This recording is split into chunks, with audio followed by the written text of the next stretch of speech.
Di balik rimbunnya hutan dan hamparan pegunungan di tanah Pasundan, tersimpan sebuah ajaran leluhur yang telah bertahan sejak zaman kuno. Sunda Wiwitan, sebuah kepercayaan asli yang menjadi warisan spiritual masyarakat Sunda, telah mengakar dalam kehidupan mereka selama berabad-abad. Lebih dari sekadar ajaran, Sunda Wiwitan adalah cerminan dari harmoni manusia dengan alam, leluhur, dan nilai-nilai luhur yang diwariskan turun-temurun. Namun, seiring berjalannya waktu, ajaran ini menghadapi berbagai tantangan. Dari perubahan sosial hingga arus modernisasi, bagaimana Sunda Wiwitan tetap bertahan di tengah gempuran zaman? Apa filosofi mendalam yang terkandung dalam ajaran ini? Dan bagaimana pengaruhnya terhadap kebudayaan masyarakat Sunda hingga saat ini? Mari kita telusuri jejak sejarah dan kearifan Sunda Wiwitan, hanya di jejak kerajaan Nusantara. Sunda Wiwitan merupakan suatu kepercayaan yang mengandung unsur monoteisme kuno, di mana penganutnya meyakini keberadaan Sang Pencipta yang Maha Kuasa, yang tidak berwujud dan dikenal dengan sebutan Sang Hyang Kersa. Konsep ini dianggap setara dengan keyakinan terhadap Tuhan yang Maha Esa. Selain itu, ajaran ini juga sering dikaitkan dengan penghormatan terhadap kekuatan alam dan pemujaan terhadap arwah leluhur yang dipercaya menyatu dengan alam. Kepercayaan ini telah diwariskan secara turun-temurun dalam masyarakat asli suku Sunda. Penganut Sunda Wiwitan masih dapat ditemukan di beberapa wilayah di Provinsi Banten dan Jawa Barat, khususnya di kalangan orang Kanekes yang bermukim di Kabupaten Lebak, Banten, serta sebagian kecil masyarakat Ciptaglar di Kabupaten Sukabumi, Jawa Barat. Para penganut Sunda Wiwitan meyakini bahwa ajaran ini telah dianut oleh nenek moyang mereka sejak dahulu, sebelum masuknya pengaruh Hindu dan Islam ke tanah Sunda. Ajaran Sunda Wiwitan tertuang dalam kitab Sang Hyang Siksa Kandang Karesian, yang berasal dari masa kerajaan Sunda. Kitab ini memuat ajaran moral, pedoman kehidupan, serta aturan mengenai etika dan budi pekerti. Dalam Arsip Perpustakaan Nasional Indonesia, kitab ini tercatat dengan kode Kropak 630. Menurut para tetua adat di kampung Cikeusik, masyarakat Kanekes bukanlah penganut Hindu atau Buddha, melainkan memiliki sistem kepercayaan yang mengutamakan penghormatan terhadap arwah leluhur. Namun, dalam perkembangannya, kepercayaan ini mengalami pengaruh dari unsur Hindu yang kemudian juga dipengaruhi oleh Islam. Dalam naskah Carita Parahyangan, kepercayaan ini disebut sebagai Jati Sunda. Hingga saat ini, penganut Sunda Wiwitan masih mengalami berbagai bentuk diskriminasi. Salah satu peristiwa yang mencerminkan hal tersebut adalah penyegelan area pemakaman penganut Sunda Wiwitan yang terjadi pada 20 Juli 2020 di Kabupaten Kuningan, Jawa Barat. Petugas Satpol PP bersama sejumlah massa melakukan penyegelan karena menganggap bahwa bangunan pemakaman tersebut merupakan sebuah tugu yang memerlukan izin mendirikan bangunan IMB. Selain itu, pemerintah setempat mencurigai bahwa penganut Sunda Wiwitan melakukan penyembahan terhadap batu yang menjadi bagian dari struktur makam tersebut. Namun, Juwita Jati Kusuma Putri, salah satu tokoh penganut Sunda Wiwitan, menegaskan bahwa bangunan itu bukanlah tugu ataupun tempat pemujaan, melainkan murni merupakan tempat pemakaman yang telah ada sejak lama, bahkan sebelum kehadiran agama lain di tanah Sunda.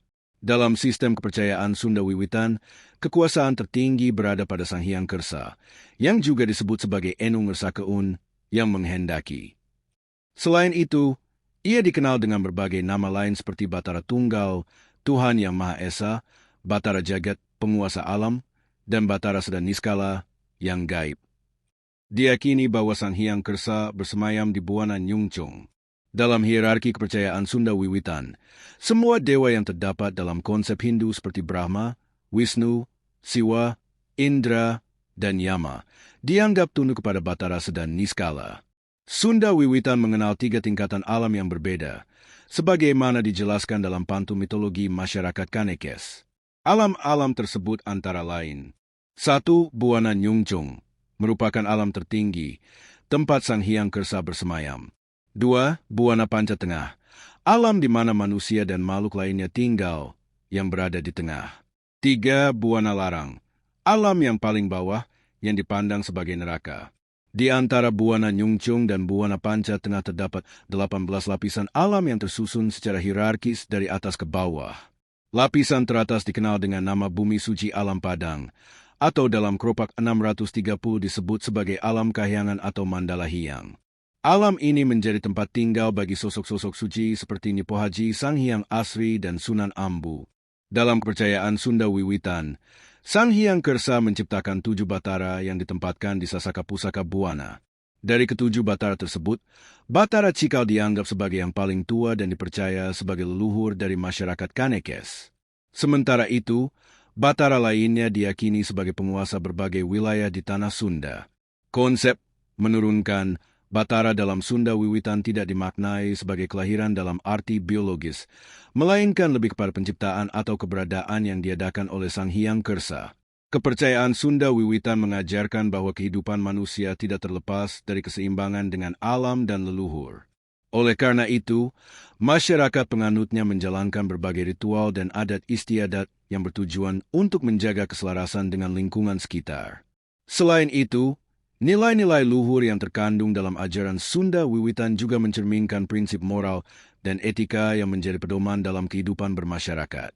Meskipun Sunda Wiwitan telah ada sejak zaman dahulu, keberadaannya masih sering dihadapkan pada berbagai tantangan, baik dalam bentuk diskriminasi maupun dalam upaya mempertahankan eksistensinya di tengah arus modernisasi dan perubahan sosial. Namun, bagi para penganutnya, ajaran ini tetap menjadi bagian dari identitas budaya dan spiritual yang diwariskan dari generasi ke generasi. Setiap ajaran agama selalu memiliki dua aspek utama, yaitu yang tersurat dan yang tersirat. Aspek tersurat merujuk pada aturan dan pedoman hidup yang dijelaskan secara eksplisit, sementara aspek tersirat mencakup pemahaman yang lebih mendalam mengenai ajaran tersebut. Dalam Sunda Wiwitan, ajaran utamanya berpijak pada dua prinsip fundamental, yakni cara ciri manusia dan cara ciri bangsa. Cara ciri manusia. Konsep ini menggambarkan nilai-nilai mendasar yang harus dimiliki manusia dalam menjalani kehidupannya. 5 aspek utama dalam cara ciri manusia meliputi 1. Welas asih, kasih sayang dan kepedulian terhadap sesama. 2. Unda usuk tata krama dalam kehidupan keluarga.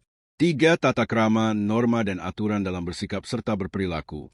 4. Budi bahasa dan budaya, etika dalam berbicara serta nilai budaya yang dijunjung tinggi. 5. Wiwaha Yuda Naradha, naluri alami manusia yang cenderung mempertimbangkan berbagai hal sebelum mengambil keputusan. Jika ada satu elemen yang tidak sejalan dengan prinsip-prinsip ini, manusia cenderung akan menghindari tindakan yang bertentangan dengan nilai tersebut. Cara ciri bangsa. Walaupun semua manusia memiliki kesamaan dalam aspek cara ciri manusia, terdapat perbedaan yang menjadi ciri khas setiap bangsa. Dalam Sunda Wiwitan, perbedaan ini dikategorikan sebagai cara ciri bangsa yang terdiri dari 1. Rupa ciri fisik yang membedakan manusia berdasarkan asal-usulnya. 2. Adat tradisi yang diwariskan dari generasi ke generasi. 3. Bahasa sistem komunikasi khas suatu kelompok masyarakat. 4. Aksara sistem tulisan yang digunakan dalam peradaban tertentu. 5. Budaya identitas sosial yang mencerminkan cara hidup suatu bangsa. Meski tidak secara eksplisit tercantum dalam kitab Siksa Kandang Karesian, kedua prinsip ini tetap menjadi pedoman utama dalam kehidupan penganut Sunda Wiwitan. Manusia tidak hanya memahami ajaran dari apa yang tertulis dalam kitab suci, tetapi juga dari makna yang lebih mendalam yang tersirat dalam kehidupannya. Hal yang tertulis mungkin dapat dibaca dan dihafalkan, tetapi pemahaman terhadap aspek tersiratlah yang membantu manusia menjalani hidup sesuai nilai-nilai spiritualnya. Pada awalnya, ajaran Sunda Wiwitan tidak memiliki banyak pantangan atau larangan bagi para penganutnya. Namun, terdapat dua hal utama yang dianggap sebagai tabu. 1.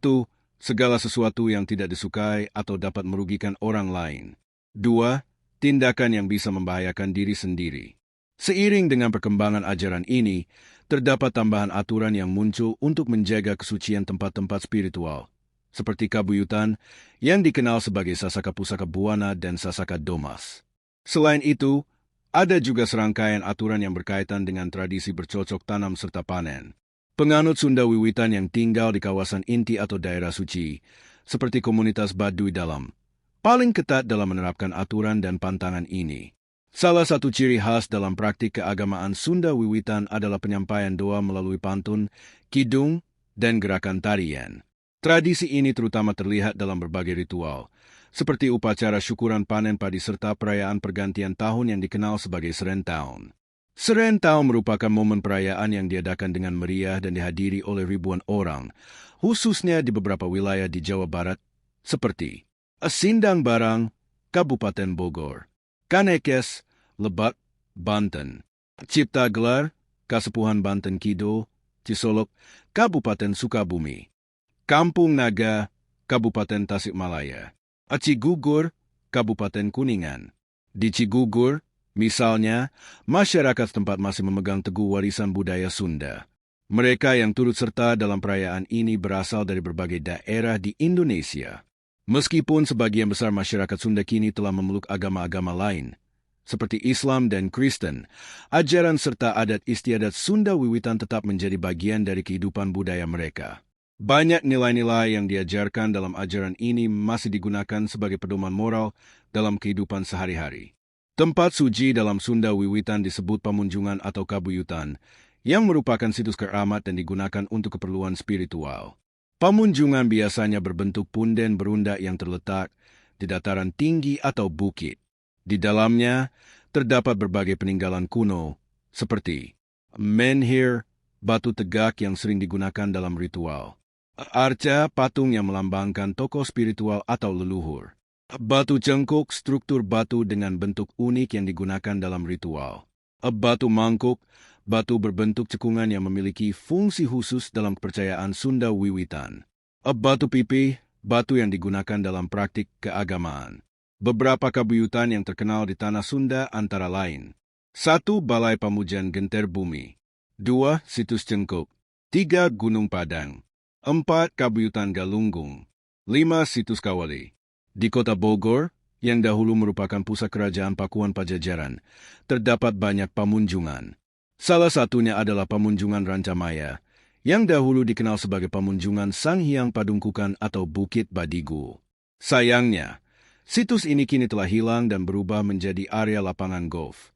Dahulu, salah satu pamunjungan terbesar dan termegah adalah Pamunjungan Ki Harahiang, yang berlokasi di Leung Songgom. Selain itu, ada pula Balai Pamunjungan Mandala Parakan Jati, yang saat ini berada di area Kampung Budaya Sindang Barang. Banyaknya situs suci ini menunjukkan bahwa sebelum kedatangan Hindu dan Islam, masyarakat Sunda mayoritas menganut agama Jati Sunda atau Sunda wiwitan. Hal ini juga menjelaskan mengapa di tanah Sunda sangat jarang ditemukan candi, berbeda dengan daerah lain di Nusantara. Meski demikian, ajaran Hindu dan Buddha tetap berkembang di wilayah Sunda.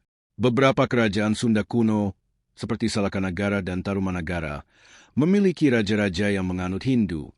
Bukti peninggalan agama Hindu di Sunda dapat ditemukan pada Candi Cangkuang, yang merupakan tempat pemujaan kepada Dewa Siwa.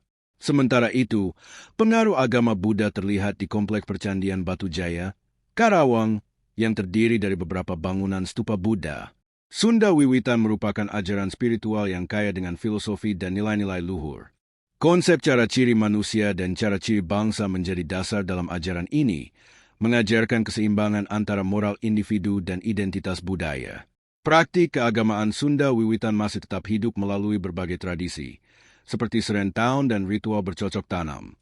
Meskipun kini banyak masyarakat Sunda yang telah menganut agama lain, nilai-nilai dan adat yang berasal dari Sunda wiwitan tetap menjadi bagian penting dalam kehidupan mereka.